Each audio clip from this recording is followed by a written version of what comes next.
Hey man, welcome back to Man Time. Today's episode we have a new saw on the bench. This is a Husqvarna 365. 365. So, I just got done doing that 031 AV. But, man, when it started running like crap, I thought I ruined that jug. It was probably a combination of two things. One, definitely the carburetor. Two, I used that engine degreaser again, and I think it was affecting the spark. Man, word of the wise there, don't use engine degreaser to clean up the inside of your saw and around the electronics and stuff, because that's twice now where I've redone something and it didn't work the way that I expected to, and I used that degreaser. So, you do the math, I don't know. But, so, men don't hope things will go right. Men know things will go right, and hope not being a solution, I went out and got another saw.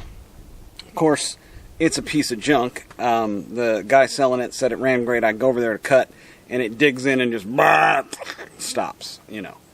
And we tried to adjust the carb a little bit, and it wasn't working out, so he knocked $50 off the price, and here we go. We got another saw. I looked at it a little bit. The air filter was super clogged, so I've got a new air filter for it. I also, let's see here, it's got the Zama carb, so I don't have a rebuild kit for that, but just right off the bat, what do we do with old junky stuff that we buy? We take it apart, make sure that it's tip-top, and, you know, maybe even, I've seen on here where there's the access to the ports on the sides. So this one has the transfers on either side of the jug with removable access plates. And inside those access plates is actually a transfer kind of wall. And you can get in there, pull those transfer plates off, and remove that wall. But beyond that, I'm going to take the jug off, I'm going to inspect the piston. If I need to get new rings, I'm going to get new rings. I'm going to check the compression on it right away, and just make sure the saw is completely where it needs to be. So, if you like taking stuff apart and watching other people take stuff apart and put it back together and seeing how they do things, you know, everybody thinks a little bit differently. Maybe I'm one of those people that thinks like you, or you think like me, and when you take something apart methodically and, you know, and if not, you know, you can learn something. That's why I watch YouTube. I like to watch other people doing things. Sometimes it doesn't make sense, but I draw my own conclusions and come up with my own process to do things. Kind of based on what they were doing, but my way, you know. So, all right, let's dig into it. Welcome to Man Time. Man, this sucker was used and abused and not cleaned out. Look at there. So, I mean, this is why, at least for me, when I get something new, I just immediately go to taking it apart and making sure that it's where I need it to be. Because this is definitely not where I want it to be. So, alright, let me get in here a little bit further and then clean all this stuff up, and then we'll take another look at it. Well, right away, I'm seeing damage to this guard here to protect this plastic. The chain got into it at some point. This is nice. This is, I think, the first saw that's had this style of sprocket on it. I've always wanted to try one of these. Let's take a look and see maybe what year this is. Holy smokes, that's crudted on there.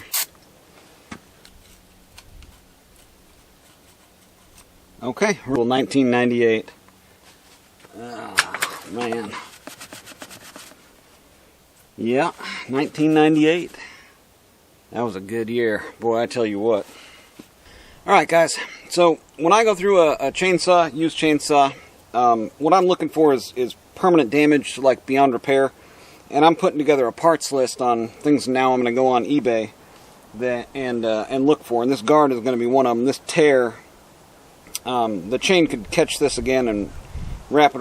I just don't think there's any saving this at this point. This piece looks good. Minimal wear on pretty much everything in there. It's metal. That's awesome.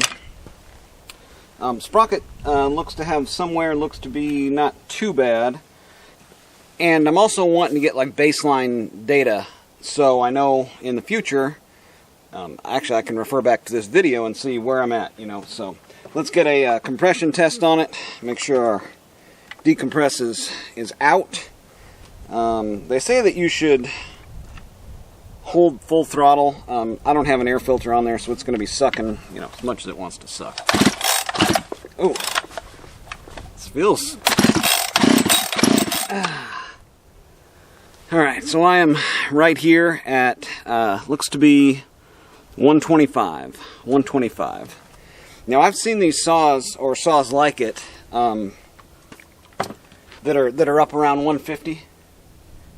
And so, right away, I'm going to order a new piston and rings after seeing that compression. So, I'm going to get online and see what I can find. Boy, I tell you what, my father-in-law will sure be happy to see the right color orange chainsaw coming to the channel here, coming to my my shed. But a couple things. First of all, let's see here. Why don't I typically use Huskies? Well, one thing is the piston design. I just got online there and was looking for replacement piston rings. I was seeing a lot of single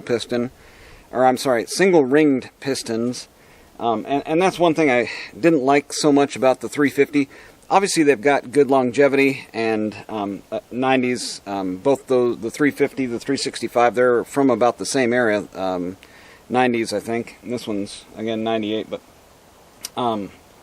yeah, I just didn't like the single ring design. Maybe that makes for higher RPMs or less friction in the jug, but I don't know. I didn't like it so much. Taking this apart, you want to be careful there, and it's a little finicky to take apart too. It's got these little bushings, plastic bushings, and you've got to kind of like slide the carb up out of the middle, and it's got this weird plastic thing, and the choke is just hooked in there with a plastic, you know, squish. This thing here, it's got a little tab on the back you have to release, and then you can get that out. I don't even, why is this in here? I don't know. I don't think why do I want that in my chainsaw? Yeah, the guy was trying to adjust the carb when we were, when I was looking at it, and he had opened up the high, you know, just as far as it would go, and he was still trying to open it up more when it wouldn't run. But how much you want to bet that we look inside of here and we find the pilot valve and that little pusher lever thingamabobber fingers has depressed down from being ran so much, and it's starving for fuel. Down there in the comments, you think this carb's screwed up too? Let's check it out. No trick photography here. Let's speed this up. Nobody likes to see. Well, while we're taking these out, yeah, get yourself some of these little stainless kidney dishes. Makes you feel like you're a doctor operating on stuff. Every time they go in there, gives me a nice warm feeling. But look at how dirty this this air filter was. I mean, that just goes to show. I mean, anything that you buy used, you know, you immediately want to look over. This is after trying to clean it with brake clean too. It's filthy. As the guy and I were standing there trying to get the saw to run right, of course, you know, he's trying to adjust on it and trying to run it, clean the air filter. Super nice guy. I actually suggested cleaning the air filter because that could have been the problem, but and it may still be the problem. But now I don't have a carb kit for this, so this is my trick: razor blade, and just go around basically as much of the edge as you can possibly get to, and just start at one side. Don't go ripping it off, you know, right as soon as you break that seal. Work your way all the way around really methodically, and then you can get it off of there. Okay, so what do we see? Alright, this is installed correctly. It's outside gasket and then your diaphragm. So this being a Zama, it should, I mean, it's basically the same principle. You want this lever to be just below your screwdriver, and there it is. It's just below. And you want to check to make sure your pilot is moving. Man, that closing all the way. Well, I'm able to push down a little bit on it. No, I think that's able to close all the way. So I think we're good there. I was wrong. This saw may have bigger issues, may have compression issues. But I don't know which piston to get. That was the other thing I was going to say. While we were looking at the... we'll just keep looking at this. How about that? But no, the piston's online. I don't know what size piston to order. I'm going to have to get in here just to figure out what size piston I need. Because there's 48, 50, and then there's 52, which I think is a big bore kit. Anyways, we'll get to that in a minute. Let me finish taking this carb apart and checking everything, and then we'll look at the jug. Were you guys interested to see what the top of it looks like here? Never know. You know what else it could be? The filter inside of here. That's happened to me several times before. Uh-oh. This one looks like it had a carb kit, and yeah, there's, I mean, I can already see there's junk. There's junk inside of here. Okay, let's look at the filter. Again, we're gonna take this completely apart, all the parts that can kind of blow off and blow out. We will oh no. Okay, well, here's the filter, and it looks mint. It looks like it's just been cleaned, and, you know, so. Oh, look at there. I didn't even notice that. Did you guys see that? Did you guys point that out to me and I missed it? What? They've got this, it's almost completely pinched off. Sorry. You guys seeing that? Uh-oh. How are we gonna fix that? Okay, let's think about how we fix a pinched tube here. It looks like the pinch occurred from being bent in. So first thing I'm gonna do is bend out.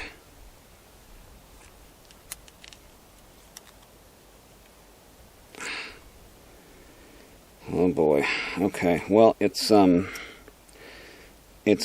not broken, so that's good. You know what I'm going to do? Should I squeeze? What do you think? Should I squeeze or should I bang? Don't get in my comments with those dirty minds. Let's try squeezing. Oh, I felt it. I felt it move a little bit. Okay. That is back open. And it's not cracked. It's close though. Holy smokes, it is close. You can see where it almost cracked right there as I was bending it back, but it's holding strong.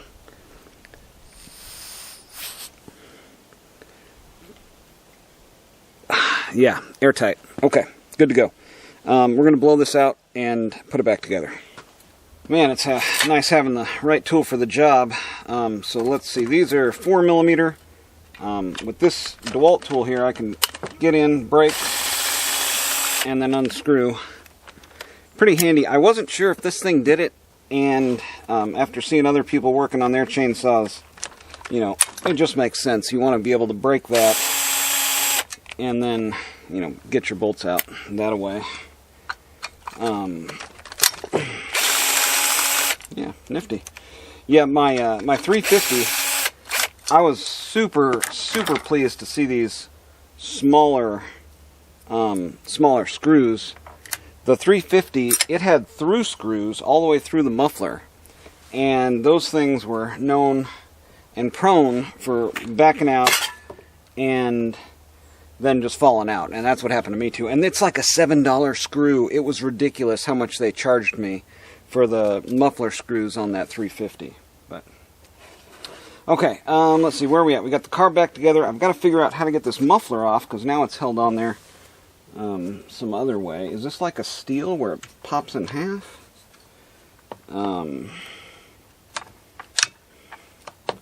I just don't know. Where are you bolted into? Why are you still there? Okay, we'll get the muffler off, and then we'll get the jug off. I don't see anything really too bad. It looks like just 4 screws standard jug. But that pinched line, look at this, that pinched line was our impulse line. Right? So what does our impulse line do? That pulls gas in.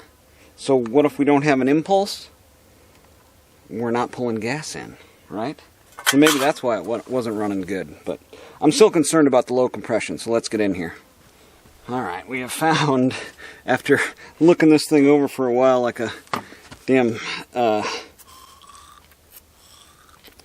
like a calf looking at a new gate, I found out that there's actually bolts right down there at the bottom. So we'll get our blaster in the right size can to get down there and get these out of there. Is that a different size maybe?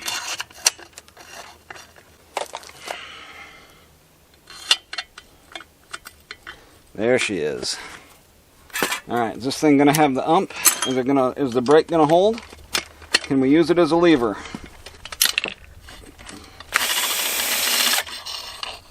Look at there.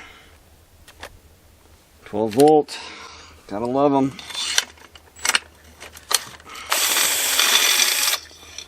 Yeah, these weren't even torqued in there too tight. I'm gonna change that when we go back together with it, for sure.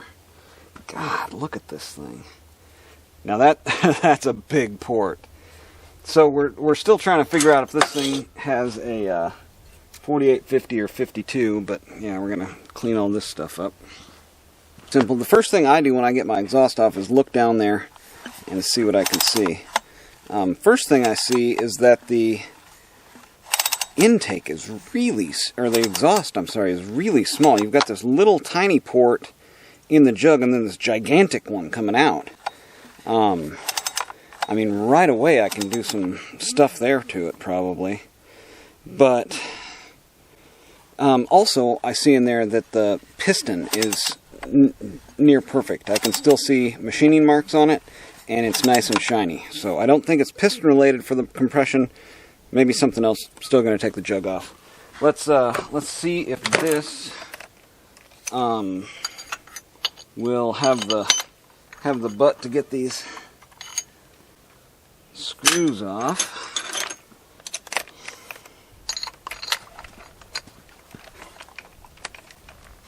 Oh yeah. Alright. I would take the handle off. Oh, I may have to take the handle off now. No, there we go. Yeah, you know what? Before I get these out of there, drill works. I'm going to take this handle off. Oh, look at there. I already have the right tool in my hand. Plastic. Dang it. That's one nice thing about that steel. There's no plastic screws. I walked into the store the other day to try to get some plastic screws for that Echo, and the guy looked at me sideways like, we don't sell plastic screws. And this was at the saw shop. And I was like, no, screws for plastic. I mean, I shouldn't have to explain that to the guys that work at the saw shops nowadays. Anyway.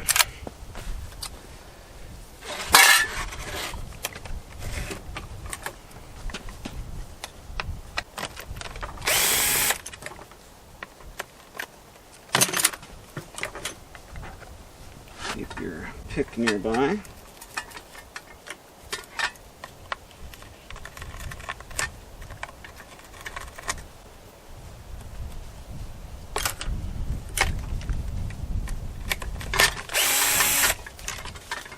Plastic.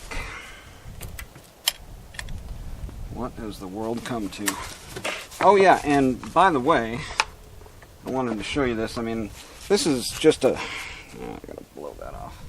But this is just, you know, of course, there's some people that are diehard, like only American, like this hex set here that I got. I mean, it's a, let's see here, 1, 2, 3, 4, 7-piece hex kit. It doesn't fit everything. It didn't fit, you know, the 031 because it's got this bigger shank on it, probably because it's cheaper metal or not heat treated as well as, you know, a quality tool manufacturer might do, like Snap-on or something like that. But they were $15, and you know, a lot of the products that we buy, for instance, even back in '98 when the saw was made, Zama carburetor, China, big stamp on it right there. So, you know, quality Swedish saw still has some Chinese stuff on it. I mean, you're never going to get completely away from it. If you know how to get completely away from it, sure, down there in the comments. Let's see here. I've got a couple more of these, but I did notice before I even try to get this. Yeah, that only works when you wrench it first. But yeah, having that brake on there is so nice. Where are we at? Well, this came out nice. That's good. Okay, let's see. One there.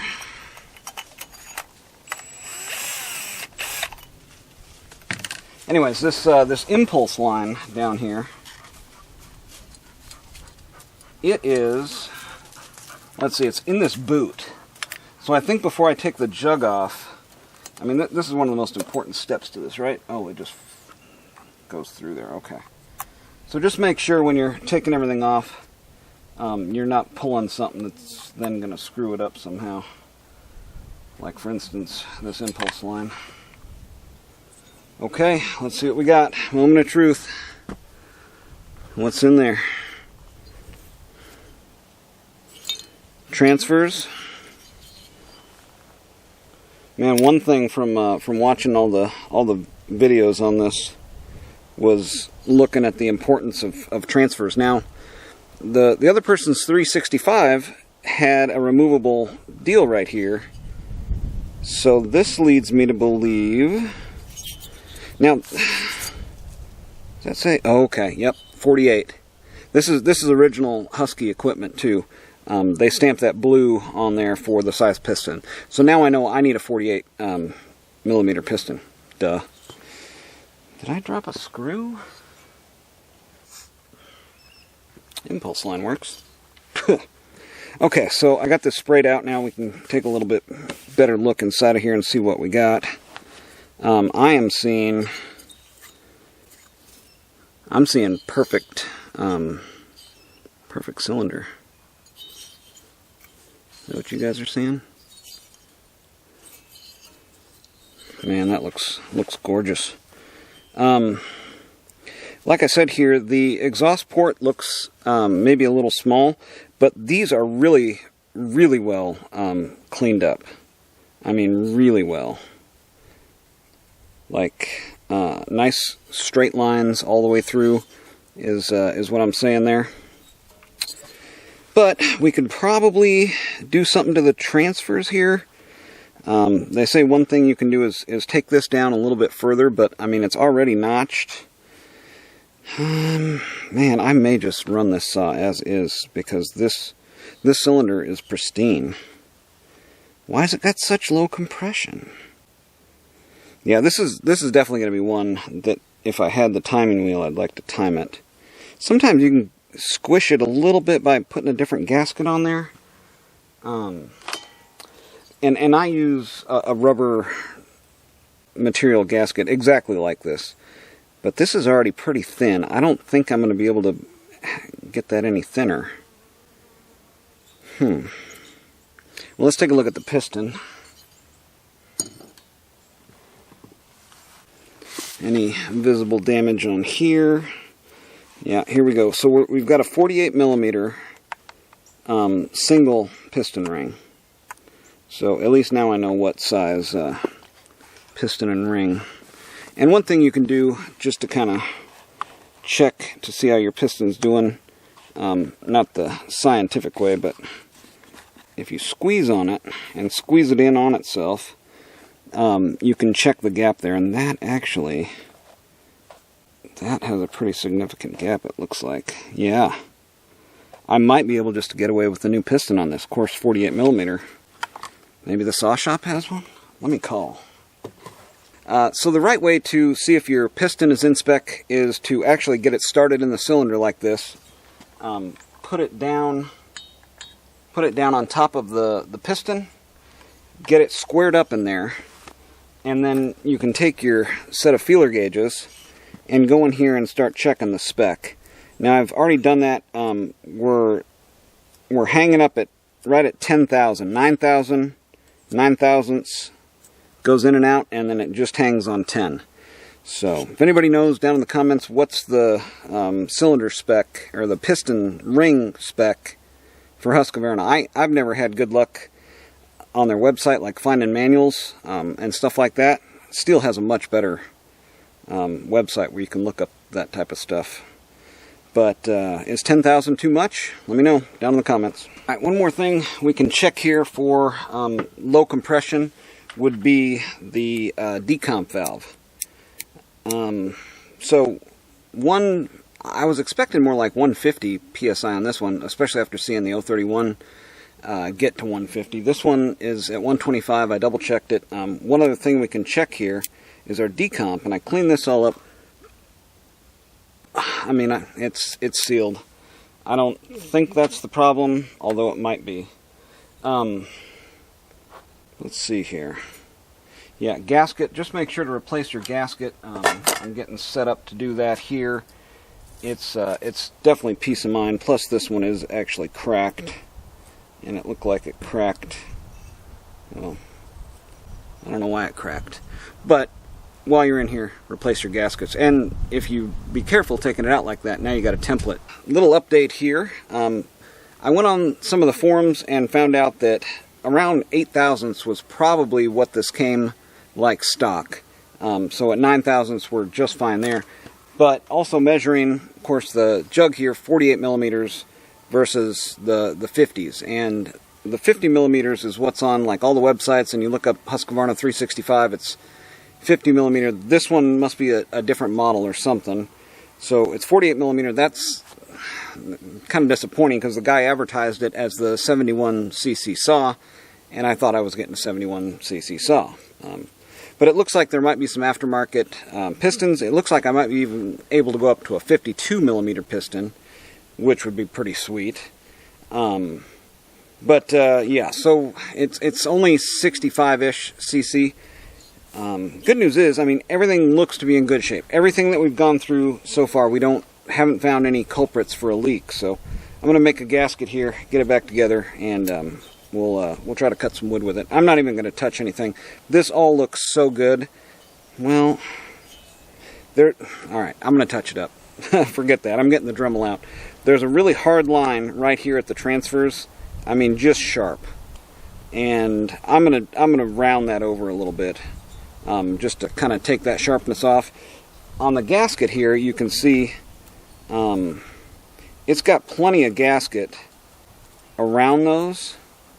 You know, on either side of those transfers is gap from the gasket. So I've got a little bit of room there to clean up. I'm gonna do that just because, you know, it's got cast marks in it. This is where your air is flowing up and into the top of your... Is this cracked? Man, wow, is that cracked? There's a deep casting mark right inside of this transfer going up the side of it. Man, that looks like a crack.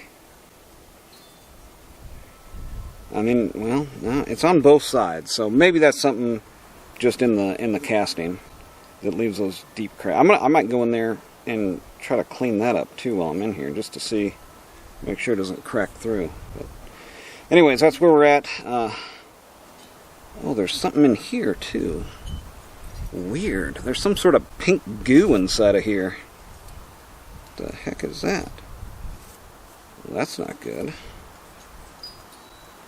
Maybe it was bad gas in here? Man, I don't know. Okay, lots of work to do. I'll come back when we have some updates. Man, it is just so cool that people are willing to put out information on YouTube and online. It's so powerful, the power of communication. That's kind of like what I was talking about with the world is flat. Knowledge is power, and the people that are willing to put that out there and give the other people the power is so cool. I mean, I just eat it up. Again, I don't have my timing wheel yet, so I'm not going to go ahead and port this, but I know that these sharp edges around these transfers are bad. And thanks to Tin Man, Iron Horse, I don't know if I already said them, they're awesome, but also Dyno Joe. I was checking out some of his videos. He's got a dyno where he dynos chainsaws, and you can see 20+% increases in horsepower from porting your saws. So, I don't know, this one, it's going to be a big saw anyway, it's 65. I'm going to clean up these transfers, and maybe that'll give it a little bit of oomph. I mean, it wasn't running to begin with, so I don't really have a baseline, but I'm just going to touch it up, I don't need anything to tell me to touch it up. It's airflow.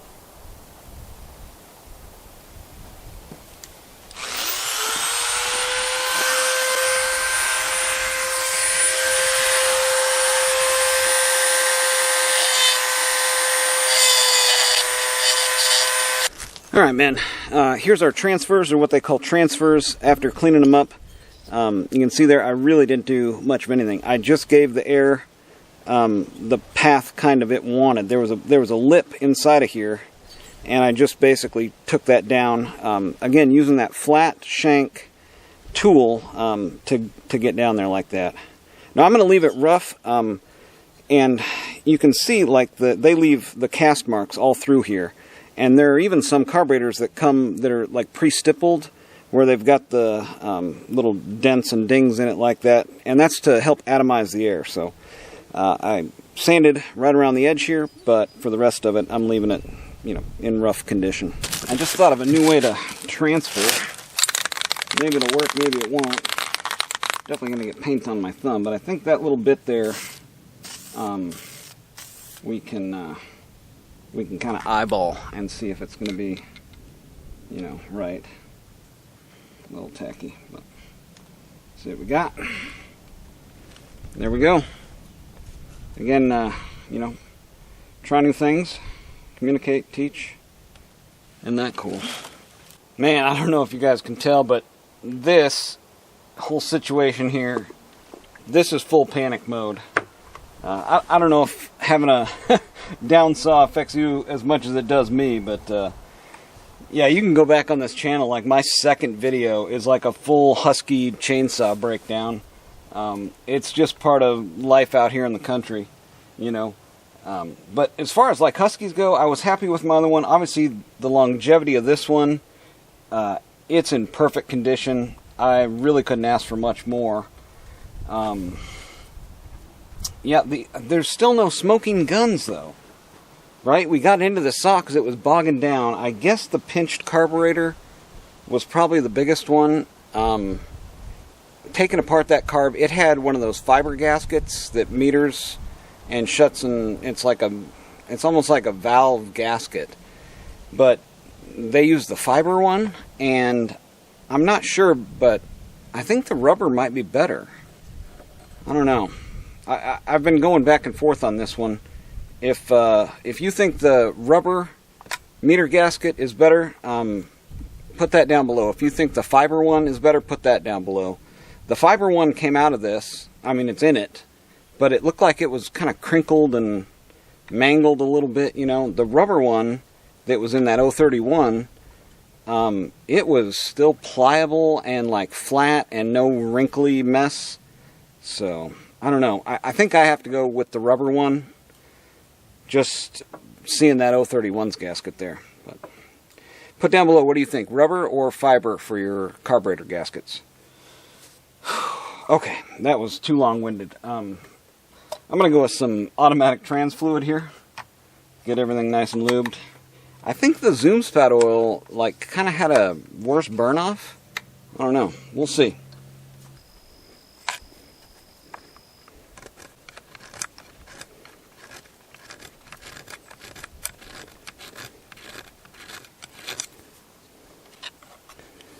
You see that? That is a hard edge right on the edge of the bottom end here. Right where the jug mates up. And it was just... It's restricting airflow is what it's doing. And I'm just real gently going in there. I don't even want to drop any shavings down there, so I'm just cleaning them up as I go here. But you kind of got to be thinking like air, or what I do anyway, is think like air. Would I want to hit a hard lip and have a tumbly undercut as I'm trying to flow in and out of here? No. So, you know, real gently with a file, kind of pull out, and you're running the file the wrong way. I mean, obviously, but it works, and this is my junk file that I use for stuff like this. So, I don't know, little tip there. I mean, little stuff like that, take a piece of sandpaper, get the entire mating surface. See, like right there, you can see there's a little high spot just right around the edge, and just kind of work that as you're going around here. Just to clean it up. I mean, you're, at this point, look at, oh boy, it's kind of a funky made up, isn't it? But at this point, you're just kind of cleaning up what the factory didn't. We don't like to believe that, you know, our product's superior and all that stuff. But, I mean, it's made by man. Alright, I got the cylinder on there. I've got the base gasket on there. I didn't glue it down or anything. And my holes aren't lining up. But, I mean, you got to make sure to get your holes in this gasket and everything aligned. I mean, success doesn't come from just hoping it's right. Alright guys, always hand start your bolts there. I've got some Loctite on them. While we're looking at this 12 volt tool, we'll just kind of watch it work here. See if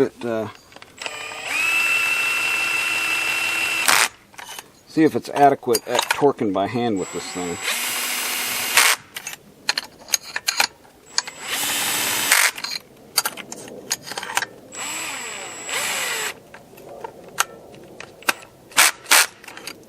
Okay, got them all down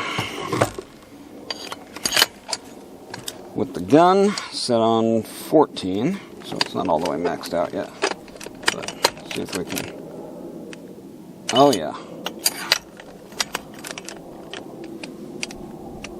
Yeah, I can torque these down way better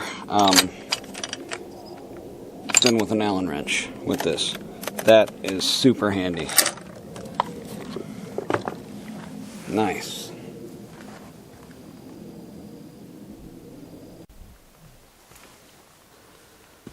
Alright, so before we put this cylinder back together, I guess you probably saw there that we need to put the carb on first. So we'll get that on here and then we'll get it back together. Still some of that pink stuff in there. What the heck is that? I don't know. Alright, this goes around this side for the accelerator cable. Okay. And we need our clamp that I guess goes on. It was dead underneath, so I'll just, I guess, leave it there.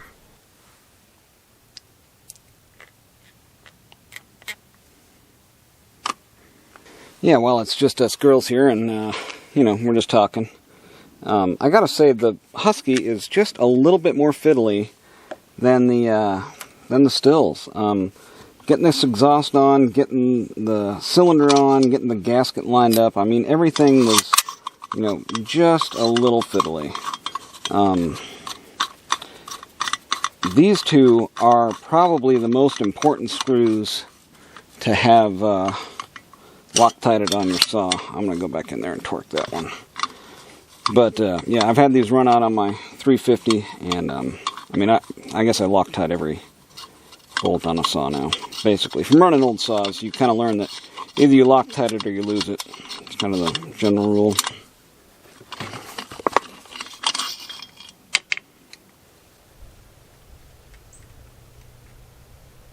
We are close. I'm not seeing too much else other than the carb and the spark plug at this point. Now the carb is going to be a little bit difficult getting that in here, so you really want to take caution and care getting that in here. I should have probably hooked up my throttle linkage. Why are you all shoved out? Okay. Well, just kind of go wherever you want there, little tube. Oh yeah, that just kind of guides in there. Okay, good deal. That tube's in there. Good to go there. Let's see. Nope, never mind. Super easy. Wow. Way too easy, as a matter of fact. Something's going to break here. I'm going to start bleeding in a second. That was crazy easy. Is there nothing? I guess there's nothing attaching the carb to the boot except the yeah, that should breathe a little bit better without that kink in it, huh? Yeah, I guess it's just the two long bolts that hold it all together. What's our best friend here, folks, with me? Loctite. I just get it. I bathe in this stuff. It's delicious.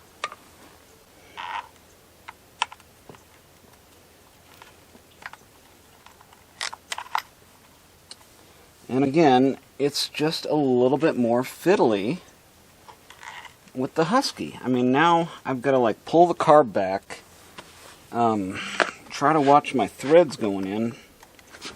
I mean, is it in there straight? I don't know. It's blind.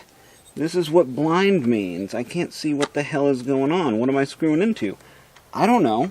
Was there a screw back here? What the hell is going on? That's not even the right size. That kind of proves my point, right? Yet another size Allen head. So we're bouncing back and forth between three sizes. Steels are just a little easier to live with. I gotta say it.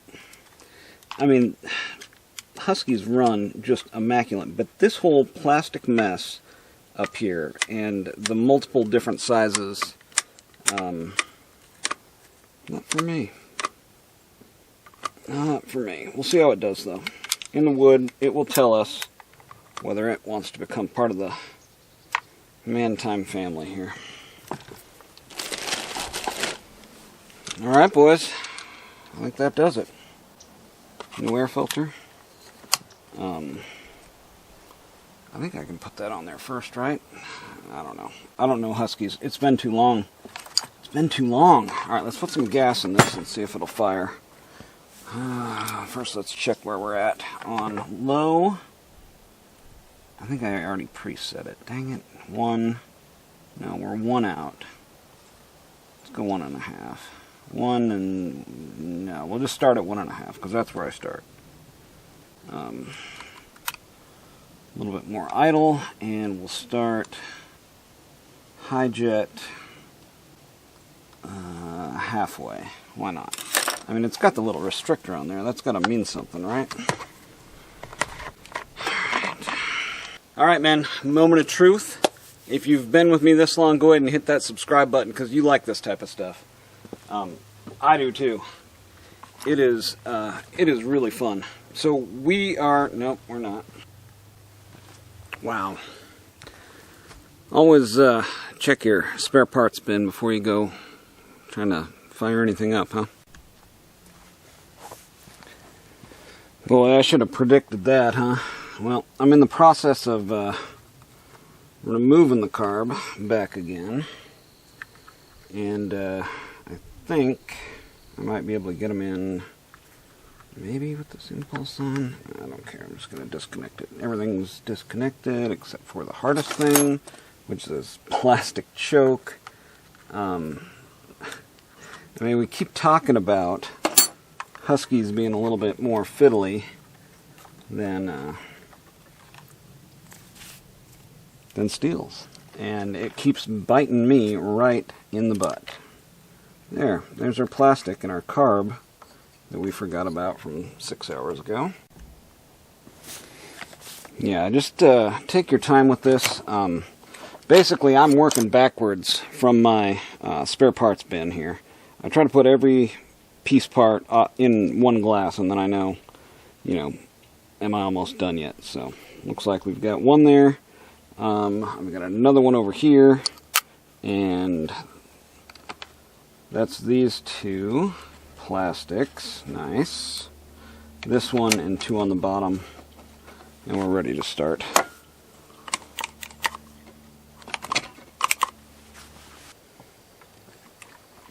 Man, I think we're ready. Dang.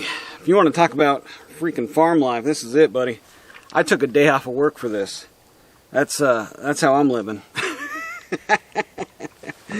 Man, this stuff gets me so excited. Okay, I think everything's back together.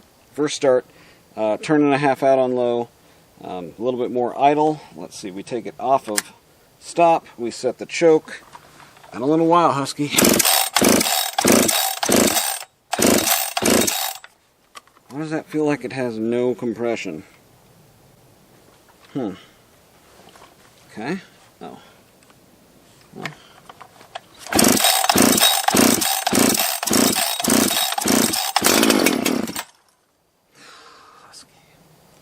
You make me work for you, don't you? Yeah, she does.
I take it all back. That's the sound of a husky. That's how a husky runs. My God. Comment below if my heart's racing, little drip of sweat, all this hard work today. My God. My God. What a good running saw. I didn't do anything to it. Wow. 24 years old. 24-year-old saw. I'm speechless. Well, all right, that's man time, guys. Get out there, have you some man time too. Should I just leave it there?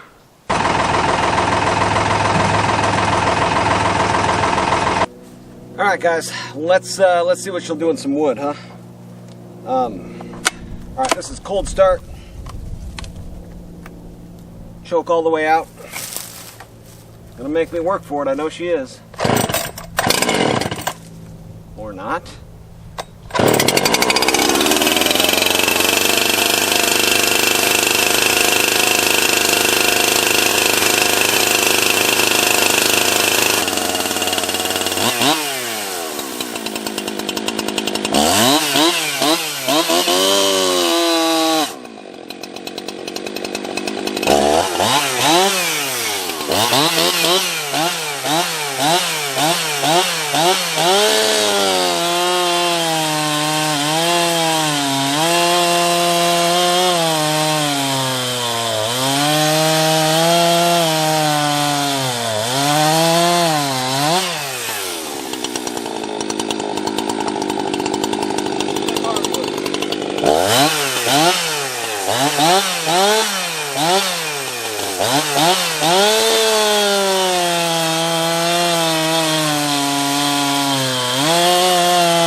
All right.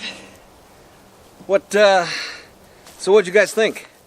Is this going to be a good saw for the channel? Man, that was just so much fun, and taking a saw apart like that. I mean, that's what I do. When I get something new, I want to know exactly what I've got. I want to know that I can rely on it. I've still got to get into that carb and change out that metering gasket with the flaps on it. I got the new kit in. It's got the same fiber one, so I'm going back with that one. It seems to be working pretty darn good. I think it might have just been that pinched bottom end line into the carb that was the major culprit there. It's still got lower compression than I'd like. I mean, I'd like to see it up around 150. So I may tool up and skim off the bottom of that jug and see if we can get a little bit more compression out of it. But yeah, just out here trying it out and couldn't be happier, really. Next episode, I'm going to be actually putting this one up against that steel 031. And the steel 031, I just did a mild port job, opened up the roof of the exhaust, floor of the intake, and just kind of opened everything up a little bit so it's not too extreme. I didn't measure it using a wheel. I just eyeballed and went in and kept that same radius that both of them originally had. This one just did a mild job on the transfers and opened those up a little bit. I think I'm going to need more power, though. I've got something coming in the mail that ought to be pretty sweet. They say it'll just be a direct replacement for it, and it should be pretty cool. So subscribe and keep up with the latest videos. Let me know what you thought. Alright guys, that's going to do it for today on Man Time. Get out there, have you some man time too. Go get you a chainsaw.